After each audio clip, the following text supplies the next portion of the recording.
Halo, apa kabar? Berjumpa lagi dengan saya Romando. Pada pertemuan hari ini kita akan kembali mempelajari tentang Microsoft Excel. Adapun materi yang akan kita pelajari pada pertemuan hari ini, yang pertama tentang simbol dolar, kemudian yang kedua fungsi AND dan OR. Jadi hari ini ada dua materi yang akan kita pelajari. Yang pertama mengenai simbol dolar. Misalkan di sini ada tabel nilai A, nilai B, hasil perkalian tanpa simbol dolar, dan hasil perkalian dengan simbol dolar. Misalkan untuk hasil perkalian tanpa simbol dolar,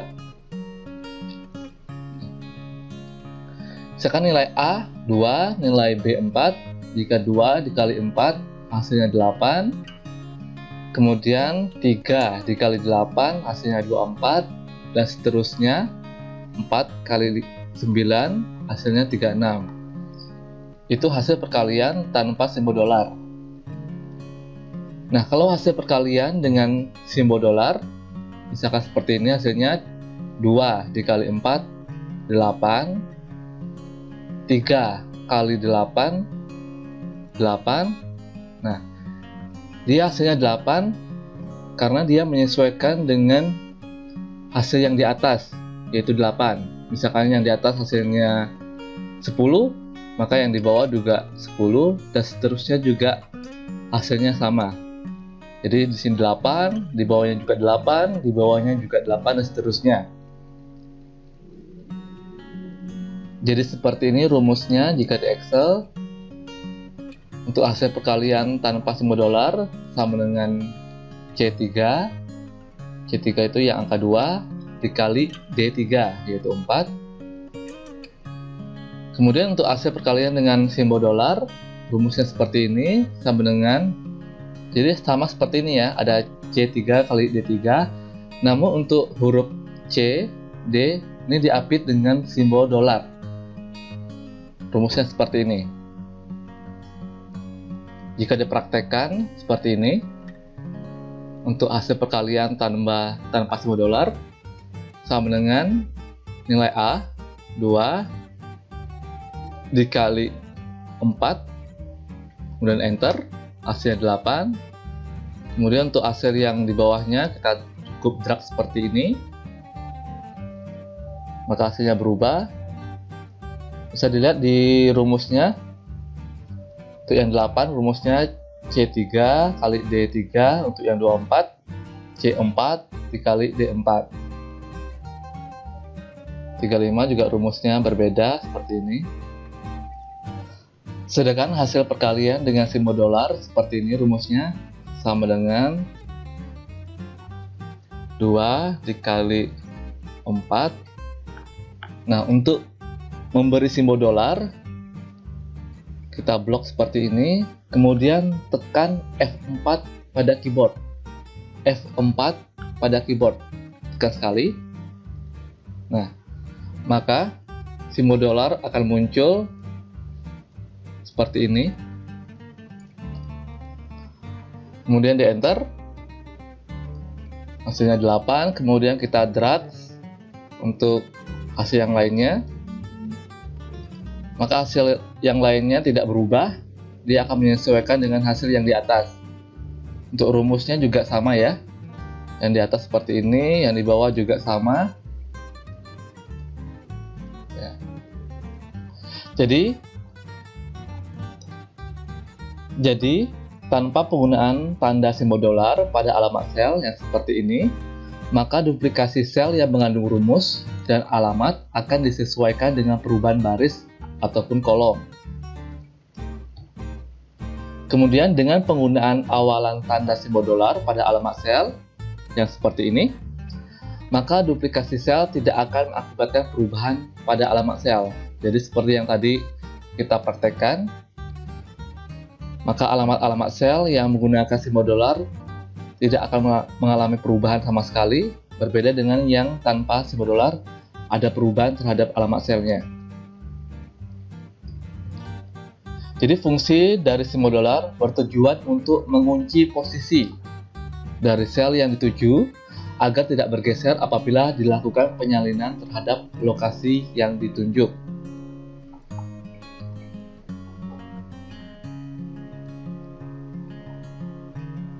Nah, di sini ada tabel lagi. Ini untuk menentukan ranking. Jadi untuk menentukan ranking kita menggunakan si modular yang telah kita pelajari tadi di awal. Untuk rumus umum ranking pada Microsoft Excel yaitu sama dengan rank buka kurung number titik koma ref tutup kurung. Number merupakan sel atau nilai yang akan diberi ranking, sedangkan ref referensi data yang akan ditentukan rankingnya. Baik, kita langsung praktek. Nah, di sini kita akan menentukan rankingnya. Rumusnya sama dengan rank buka kurung kemudian tentukan number. Number itu adalah salah satu yang ada di kolom nilai. Misalkan untuk nilai yang 90 kita pilih dan titik koma, sedangkan ref adalah seluruh nilai yang ada di kolom nilai. Jadi kita drag seperti ini.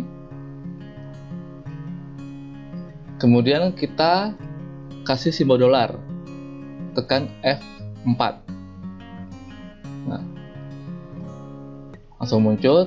Tekan F4-nya hanya sekali aja. Kemudian ditutup kurung. Enter. Kemudian kita drag.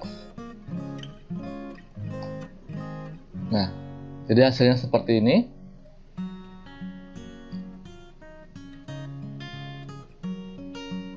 Jadi ranking yang pertama itu Kenzi, nilainya 95. Ranking yang kedua Tasya 94. Ranking yang ketiga yaitu Ita 93 dan seterusnya. Misalkan kita coba menggunakan rumus tanpa menggunakan simbol dolar. Misalkan seperti ini. Nah, cukup seperti ini, tidak kita gunakan simbol dolar. Enter, hasilnya 5. Jika kita drag, nah, hasilnya beda ya jika menggunakan simbol dolar seperti ini. Ini yang tanpa simbol dolar.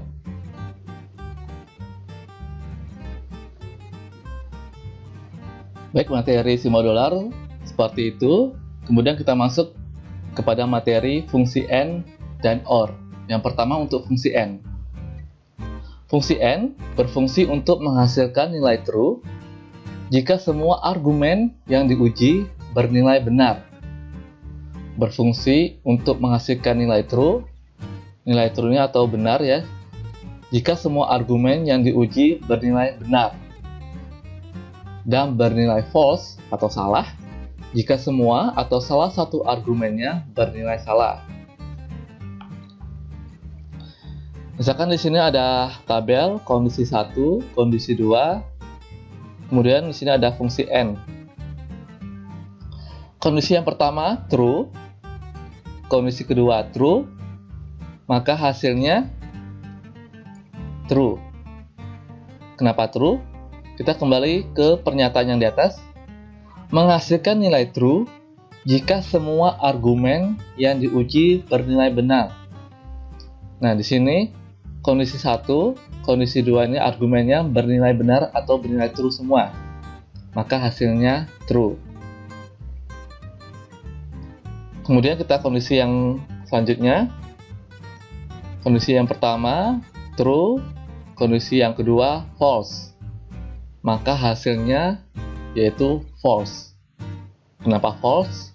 Karena bernilai false jika semua atau salah satu argumennya bernilai salah.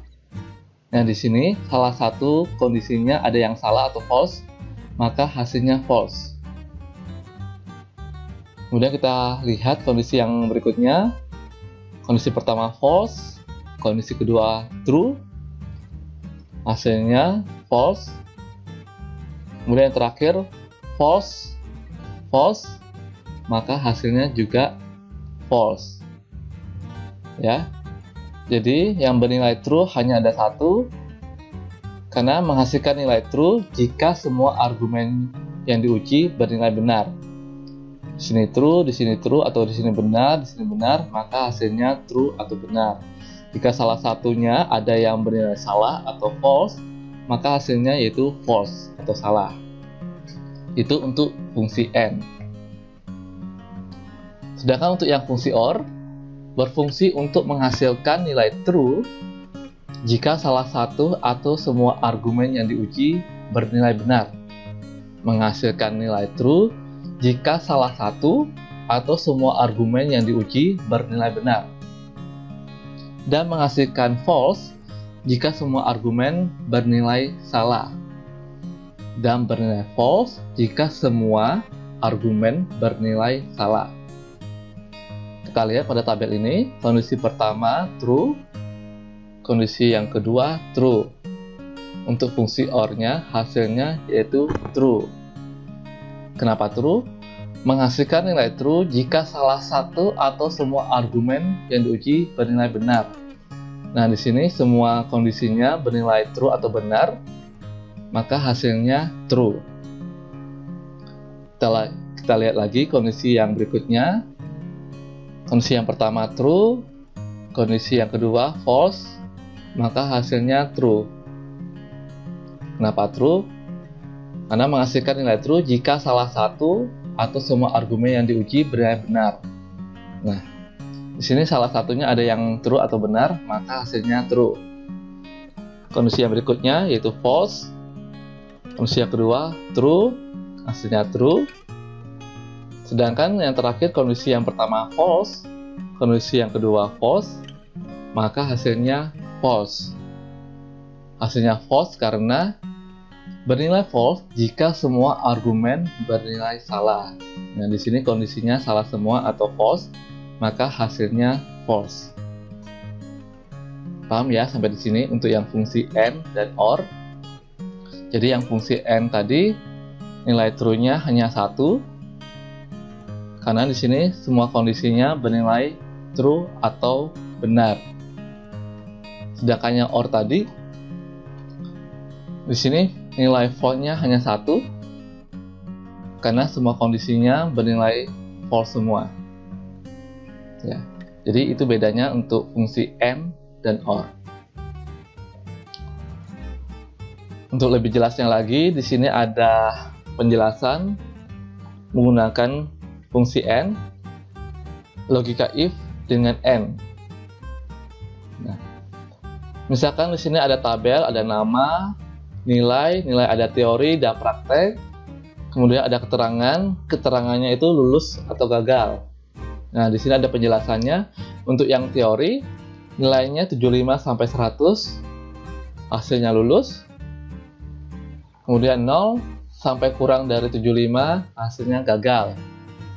Kemudian untuk yang praktek, 85 sampai 100 lulus, 0 sampai kurang dari 85 hasilnya gagal.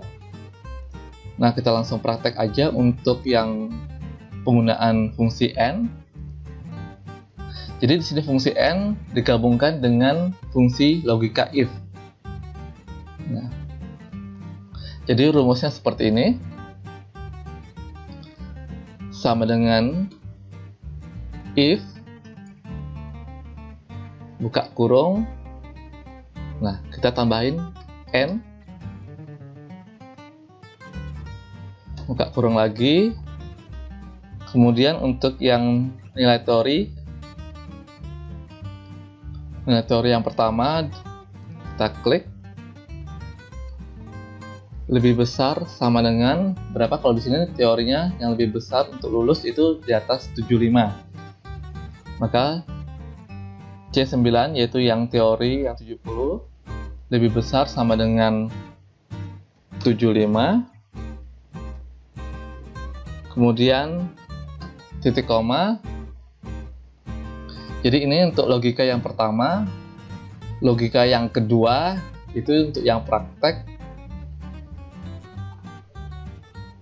Berarti yang 60 ada di sel D9 lebih besar sama dengan yang prakteknya 85 yang lebih besar,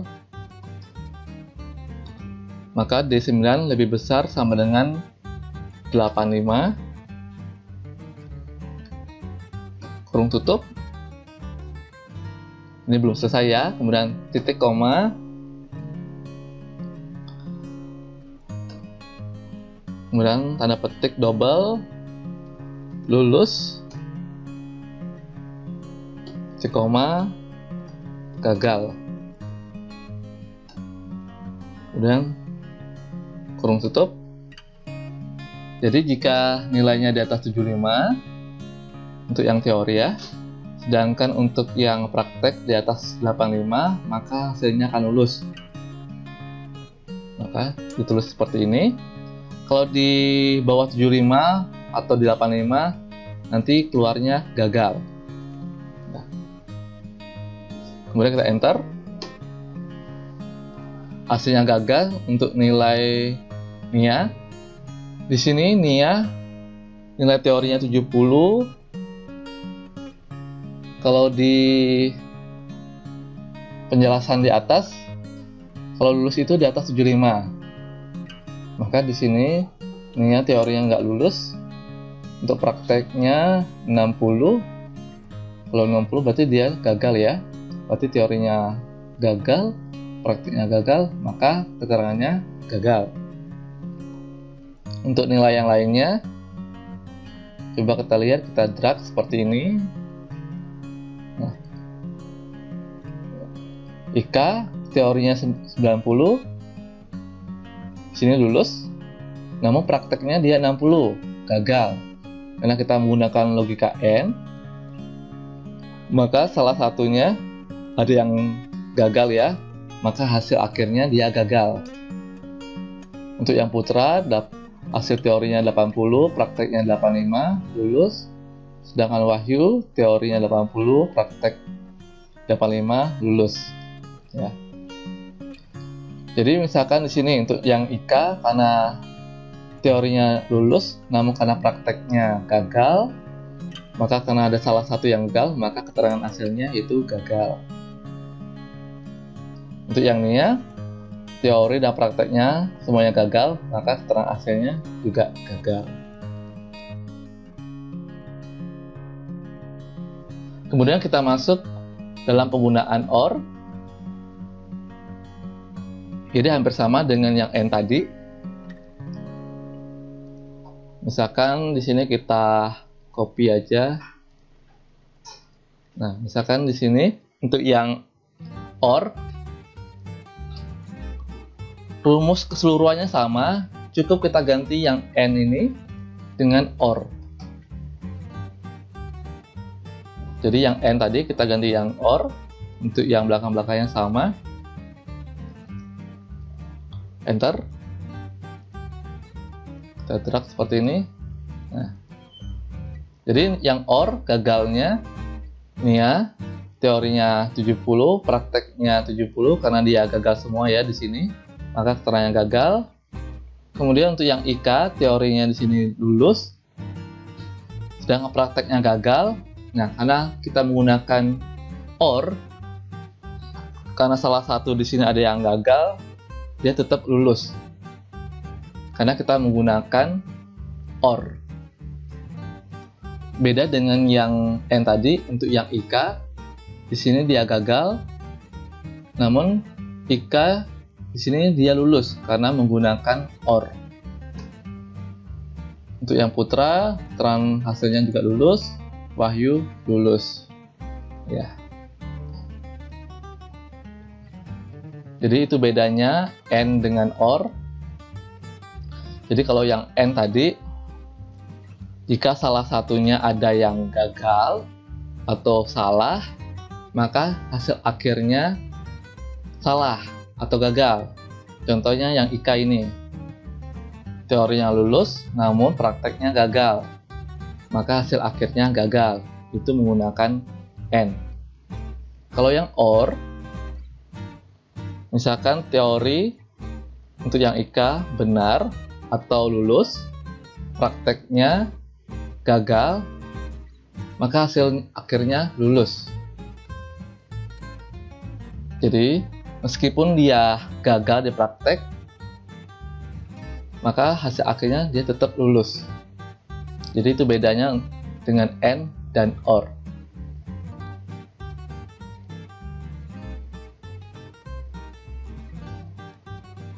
Baik, untuk materi hari ini sampai di sini untuk yang penjelasan fungsi simbol dolar dan fungsi and dan or. Semoga materi-materi yang telah kita pelajari hari ini dapat dipahami, dapat dipraktekkan, dan berguna bagi kita semua. Jika ada yang ingin ditanyakan, bisa ditulis di kolom komentar ya. Terima kasih.